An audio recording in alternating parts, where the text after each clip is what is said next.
Okay, so today I'm going to go over the electrical safety plan for the Redmond Fire Station number 17 project. This is from Wilson General Contractors. So some of the electrical hazards that you're going to see on this site, first of all, is shock. The other two are arc flash and also arc blast. These can come from just your average power tools that you're working with, electrical cords, conduit, or panels and transformers. So some of the effects of shock, the first of which is the loss of the ability to let go. So once you're holding onto that tool, and if you feel a shock, a lot of times those people are unable to actually relax their muscles and let go of the object that is providing them with the shock. Going along with that is muscle contraction and suffocation. So those two kind of go hand in hand.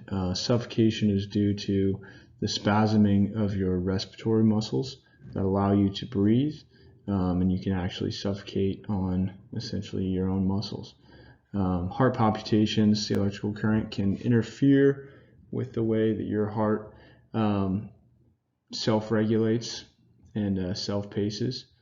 Loss of breath we already covered, and severe burns, as you can see in the picture on the right.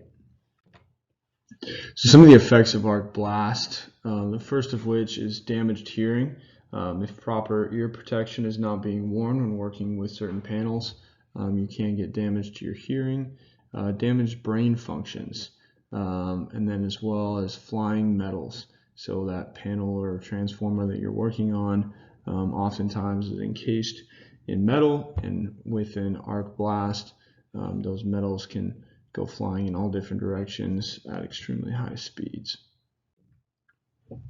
So some of the proper electrical PPE.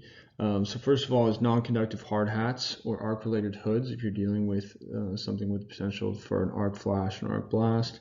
Eye protection needs to be worn. Non-conductive long sleeve clothing, rubber insulating gloves, and leather rated boots. So those will not include a steel toe, as most workers on the site will wear. When you're working with electricity, you do not want to have steel toes on your boots. They now make a composite toe that essentially works the same as a steel toe that many boots are made out of, that will provide you the toe protection that you need working on a construction site, but will also be safe against electricity. So electrical cords, first of all, they must be GFI protected. No cuts or frays in the cords. On our job a couple of weeks ago, actually, we were pouring a slab on metal deck, and if you've ever seen one of those, they have Nelson studs coming out of the metal deck that fasten the deck to the beams and below, and those stick out of the deck about 2 or 3 inches.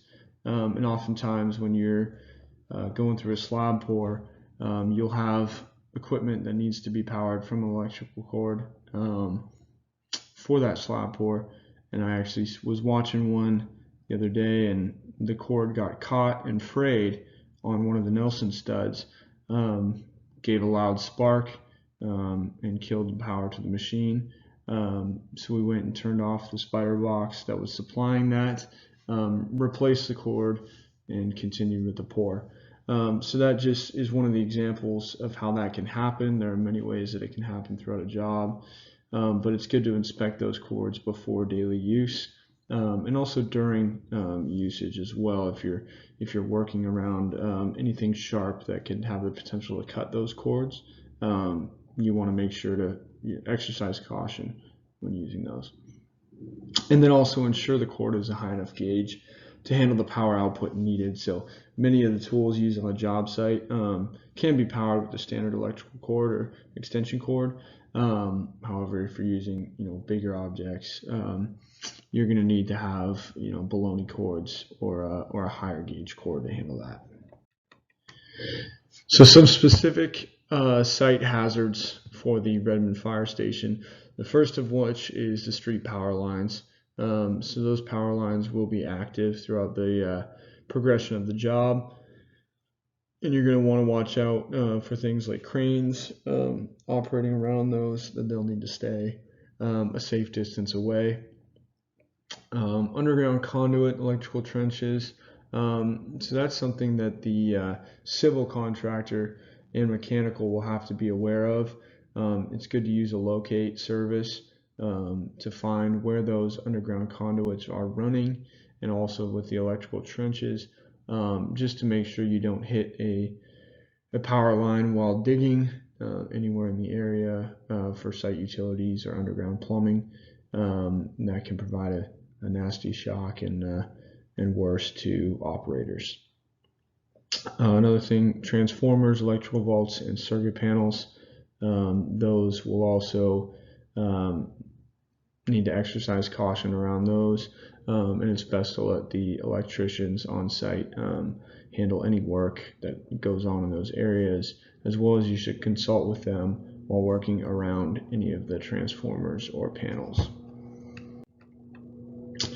So a specific hazard that we noted looking through the site photos was the standing water in the basement. So a lot of times on slabs, when the roof has not been put on a building yet, especially up here in Washington, it rains quite a bit. So when working on elevated decks or basements where water is pooling on the slab, it is crucial to check your extension cords daily before use. Make sure there's no cuts or frays in them. If there's anything like that and it cannot be patched up with electrical tape, you're going to want to get a new cord, throw that cord away, get a new one. It's very unsafe to work with standing water and a lot of electrical equipment. So lockout tagout procedures, so that will be handled by the electrical contractor on your site. Lockout tagout, just a quick overview of how that works. If any panel needs to be energized or anything working with the transformers or circuits needs to be altered with, the electrical contractor will go turn the power off, cut the power to those locations, and then actually lock that panel with specific hardware that is made for a lockout tagout situation. Those locks only have one key that is carried around by the person who locked the panel up, usually the foreman of the electrical contractor.